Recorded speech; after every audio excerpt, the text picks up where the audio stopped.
Hey, what's up, y'all? It is the Virtuous Vixen, Kanaya Kennedy. And today, as I'm heading to my event, Spirit is on me about dating and relationships. And so that's what I got to chat with y'all about on this little drive. So I want to talk a little bit about relationships, dating, and attraction. All right? Now, historically, we want to be in relationships where we're satisfied. And the question a lot of times becomes, satisfied in terms of what? And we have different criteria. Sometimes like men have their general criteria, women have their general criteria. And then of course there's variations between men and women. So like we're not a monolith of any sort. But then there's also some sweeping generalizations that we make. So I want to talk right now about women, okay? And what we want and how it's portrayed and like what's the basis of it. So I have had at least 2 men who have said they wanted me to be their wife. And it's interesting, right? And people say, well, right? And then it became this thing of like, I, being kind of an atypical woman, was like, okay, I got that. But my question was like, but why would I want you to be my husband? Now, that's a loaded question, because historically, it's like, but because women, you want to be married, right? Like, we say that getting married is a goal for women. And to have a man who's like, okay, I will marry you, would be like me checking off a life goals list. Like, like, oh, this is the thing I want, and now I have ability to get that. Yay.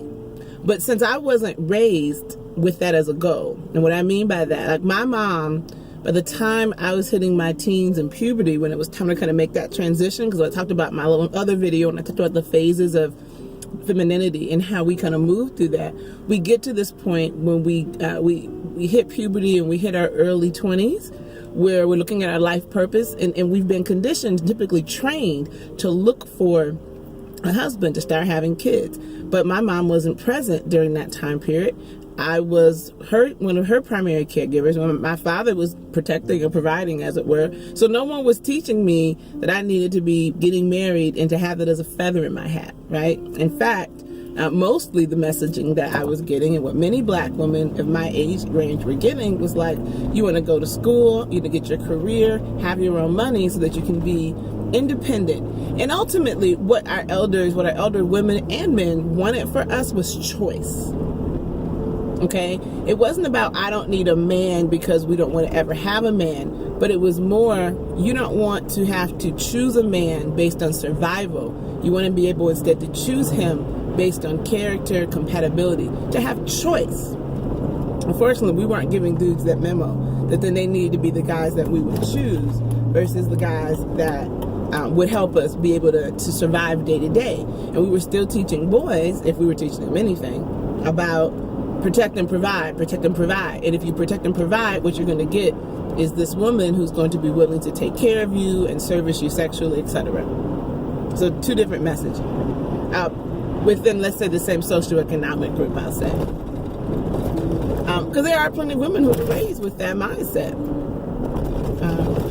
But again, if we look at it across the spectrum, and if you cross that with logic, a woman who is not in dire need of saving or support isn't really motivated then by a man who's willing to pay her bills. Like, no one's mad if somebody wants to throw some cash at you, but it's not like, oh, I gotta find someone to get these bills paid, right? Like, there's a different mindset.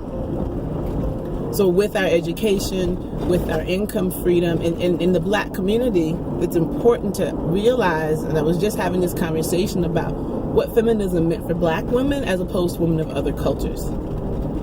Me, as a black woman, I have had a very different experience, okay, than women of other cultures historically. For black women in this culture, a large percentage is, again, not a monolith, we have always had to work, all right? We were not given a luxury to be able to be at home. That's our experience here in this country, okay? And that's different than women of other cultures. So literally forced to work. When I say had to, okay? And even when we were freed, emancipated, we, meaning as a culture, were denied access to high-paying positions. So many of us, from a male standpoint, like our men, they were working, but they weren't necessarily being paid enough to sustain our families. And women would do things, if they didn't necessarily work outside the home, they would bring work into the home. So people who did laundry, right? And then you had women who were actually leaving the home to be the housekeepers and the nannies. Like, we were still being forced to leave our families and work. So that was a dynamic. But the work that we were doing as women, domestic work, was also not enough for us to be independent. Right? So we're working hard, probably working very long hours. But if we were trying to keep the bills paid, keep food on the table, clothes on our back, and make sure our children were provided for, we needed help. And that help came in the form of a man. Now, the man, on the other hand, was being denied that ability to be a man based on these European standards, okay, and take care of his family. So then that has to do with this whole emasculation of the black man by our society, which I'm not going to have that conversation right now. But side of that dynamic of our relationship, black women still needed men, literally needed them. Because when it comes to survival, human beings are programmed for survival. Women are human beings. Women are programmed for survival. So black women needed men. Even though many of us worked outside the home or we had income coming in, it was supplemental, or again, we were literally working as a team. But we're then in this culture that says, man lead, woman follow, right? So we had this situation where we're being indoctrinated that we're supposed to submit to men and allow the man to lead, regardless of the fact that maybe we're also contributing financially. Okay? And we had to be in that situation. And also you have those situations, many of our grandmothers and great-great-grandmothers, if they're giving that real talk, will tell you that he had other families, he may have been abusive. They weren't necessarily satisfied, but what they were doing was surviving. Okay? With the women's liberation movement, in terms of that, you had these women, we source it back to around World War II, when the women they left the homes and they started working, and they got this sense of independence, and they got this sense of like, ooh, I can do it. So that whole iconic video thing where she's like, she can do it, that was very empowering to not black women. Black women already knew we could do it, honey. We already knew we could work. We've been working for a long time. So us working and being able to work and do it, that wasn't new information to us. Wasn't new information. We weren't empowered by like, wow, I've had this narrative given to me, because this is me in non-black, and we'll just say white women, right? Mindset of I'm weak, I'm frail, I need a man to take care of me. Oh, like I can't do it. I need someone to take care of me. And so it was like they had this awakening, like, wow. Right? And they were getting able to like live on their own, and they had freedom and they had agency. And listen, I get it. That's really empowering. I can't even imagine like being raised in a mindset that somehow I'm incapable of doing something because I have a vagina. It's weird, but whatever. So they got that. And that was like, yay for them. Okay. Then the men came back from war, and they're like, okay, so get back in the house and be subjugated. And the broads are like, hold up. Wait a minute. I'm hip to it now. No, I can do this. And many of them didn't want to go back, or they tried going back, okay? And they were very unhappy. So inside of the history of the women's movement and feminism, if you start to research, you know that the incidences of alcoholism and drug addiction, even though they were prescription drugs, were very high amongst white women. Because, they were essentially like trying to live a lie and somehow needing to try to convince themselves like that this was okay. So that's their story, okay? And their liberation movement was one for them to be able to say, no, we want to get out the house. And in addition to getting out the house and working, we do it just as good a job as men, because we now have evidence of it, right? And so it's not fair that we do the same work of the same quality, of the same quantity, and we don't get paid the same amount of money. They got like, this is an injustice. And so they began the women's liberation movement. Now, mind you, we, black women, we've been working hard the whole time. And we weren't getting paid fair wages or anything else, but we had no agency. Because not only were we women, but we're black. This is my turn. Okay? So, what do you do? So when this movement happened, right, that then says that women should be getting equal pay for equal work and have equal access to resources, things like Title IX and all these things that happen out of the feminist movement, because we are women biologically, black women, yes, benefited from it.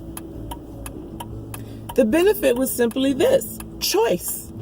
Oh, now I'm working, I'm still working, but inside that working, I'm actually getting paid a fairer, we still don't have pay equity, but I'm getting paid a fairer wage. I'm going to have the ability to pay my bills on my own without a man. Whoa, wait a minute. That's a game changer, right? Because before we were working, but we weren't given the ability to pay our bills without a man.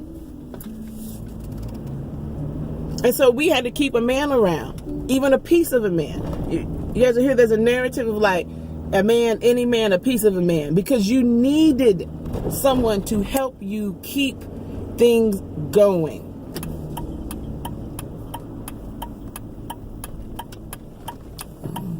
Whereas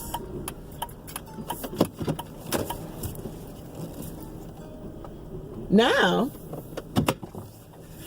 you didn't need a man to keep things going. Imagine that. You can actually live,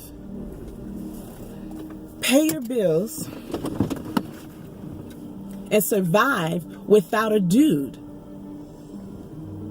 So what we were liberated from as black women through the women's movement, we were liberated from being in relationships where our needs weren't really being met, or our desires and our wants. But we were there because from a survivalist perspective. And so our mothers, like my mother and my grandmothers and my aunts and my elder women, were like, girl, you go get your education and get you a good job so that you don't have to be with an a-hole and settle because you're trying to keep food on the table and make sure your babies are okay. That was a paradigm shift for black women. Because we were doing what we were always doing, which was being superwomen, going out and working and then taking care of kids. And we've been doing that for generations. Now, the impact of that on our health and well-being, that's a whole other conversation which we will have. But it wasn't like something that we enjoyed. It wasn't something that we wanted. It was something we had to do for our survival. So when we talk about women's liberation and feminism and black feminism, it is a nuanced conversation because it is different than white women's feminism.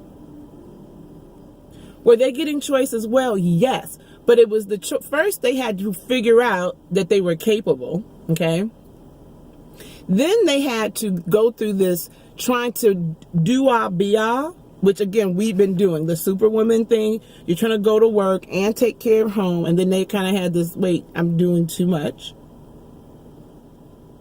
And inside, I would say that conversation of feminism, like, that's a different conversation. For black people in our culture, For the men, I get it. I get where black men are like, what the hell just happened? Because what had been going on in our community for centuries, we, black women, have been getting up and going out to work right alongside men, and then coming home and taking care of home and taking care of him and the kids. And we just been doing it with grace. But then we got choice. And for black men, it occurred like all of a sudden we didn't need them. And so I get it. However, even in getting it, what we are asking our brothers to understand is that our mothers and foremothers, your mothers and foremothers, did it because they had to. Because they wanted to make sure that we, as their children and our grandchildren and in the community, survived. And what we're asking for men now is to now give us the space to move out of survival mode. And we're asking you to release the feeling that we don't want you or that we don't need you, but to understand that what we need from you is different now. We don't need you for basic survival. We need you to level up. We need to feel loved. We need to feel cared for. We need to feel appreciated. We need some of that burden lifted off of our shoulders. We need you to share it with us. I'll do more later. I'm heading into my event. Stay tuned. Part 2. Black feminism and what women really want.